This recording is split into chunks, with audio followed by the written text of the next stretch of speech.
Hey, very good evening, everyone. Welcome to the weekend on a Friday where we saw hot and hazy skies across the Northwest. Just check out the view earlier from North Portland's Overlook Park. And while we thankfully did not hit the triple digits again, the smoke and cloud cover mean it's taking a long time to cool off. Right now, we're looking at 81 degrees in the Rose City with relief somewhere out there.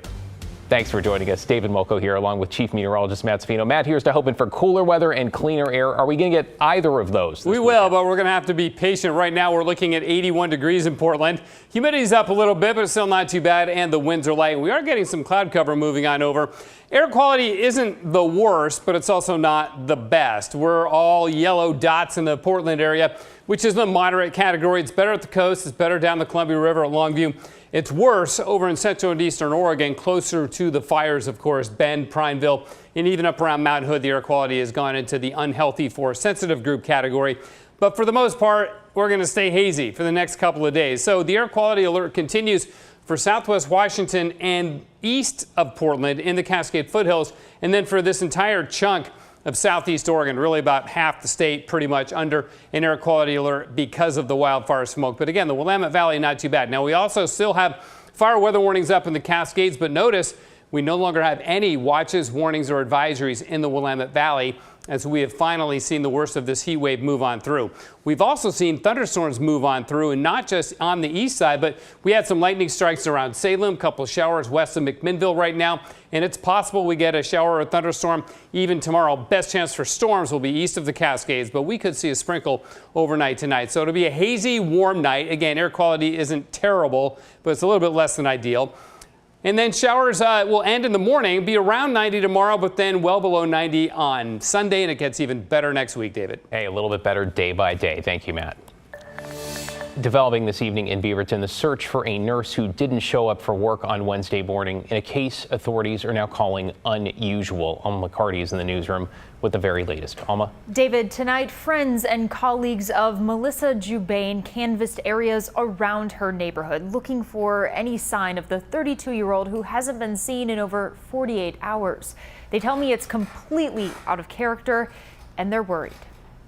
I thought, why not just come down here and see what I can do to help. As the sun set in Beaverton Friday evening, dozens gathered in the Costco parking lot, not far from Melissa Jubain's apartment. So this is the first night that I've really been able to commit and come out and be a part of sort of a search group, which is really awesome to see this many people turning out. Friends, coworkers, and total strangers compelled to do something to help find her after the 32-year-old didn't show up to work as a nurse at Providence St. Vincent on Wednesday morning. Her colleagues tell me she was never late. Anytime someone goes missing, it goes to your heart and you worry and you just wonder what could have happened. With this search group, with flashlights and flyers, volunteers searched parks and wooded areas. And when we heard a Filipino member of our community was missing, and a stand-up member of the community, it drove some concern. I met Melissa when she became a new nurse, and she worked on a unit with us at St. Vincent.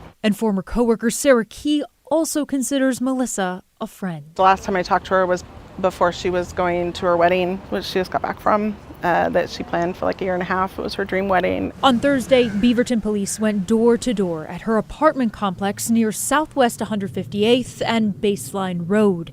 And while officers have been tight-lipped about the case, they call it unusual. So please stay close, stay safe. Volunteers here vowed to keep searching as they pray for Melissa's safe return. It's terrifying to think that this can happen to someone that you know and love.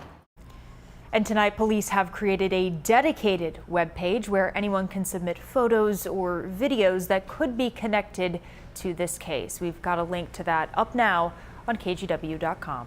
David? Yeah, thank you, Alma. Appreciate your reporting on that story. Tonight, we now know the names of the 3 people who were killed when a small plane crashed into a row of townhomes in Fairview. A warning, some of these images are difficult to watch. Catherine Cook has the update. Security cameras in Fairview capture the final seconds before a plane crashed last Saturday into a row of townhomes. You can see the twin-engine Cessna clipping power lines and apparently catching fire. 3 people were killed. On Friday, Multnomah County Sheriff's officials released their names. The pilot, 73-year-old Michael Busher of Beaver Creek.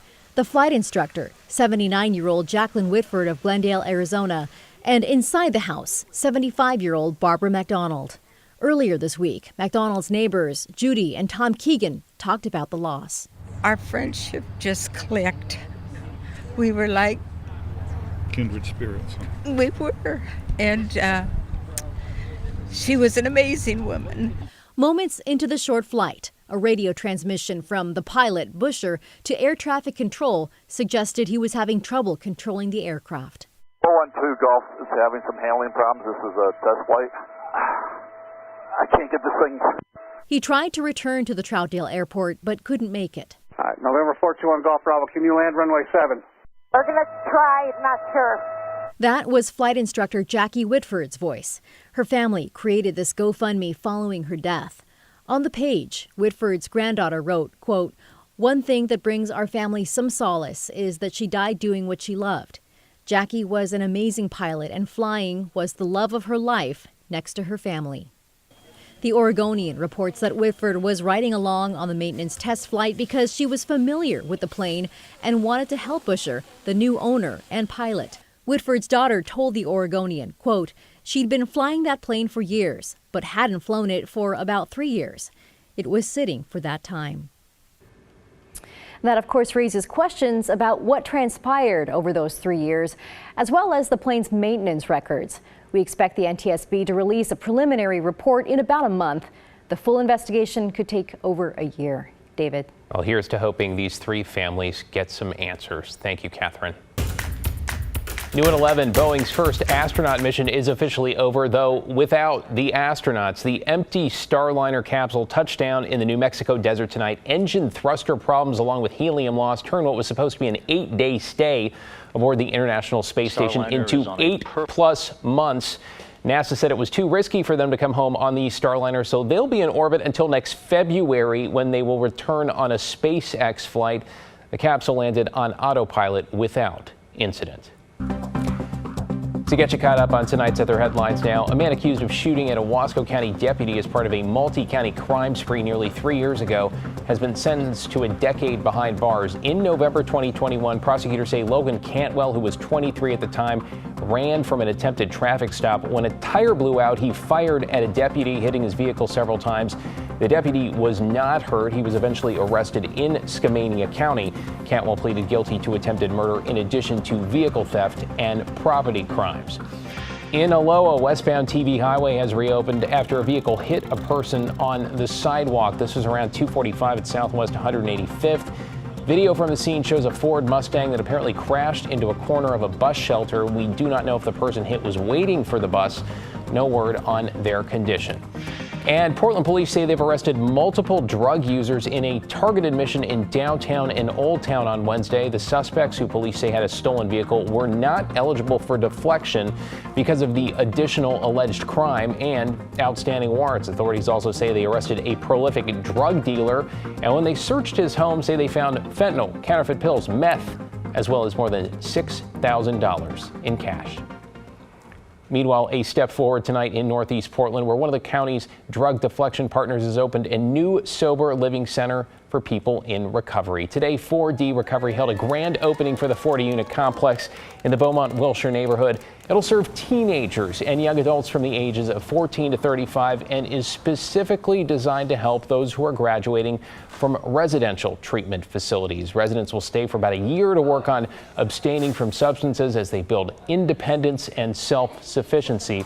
This project is funded by Care Oregon. Good to see.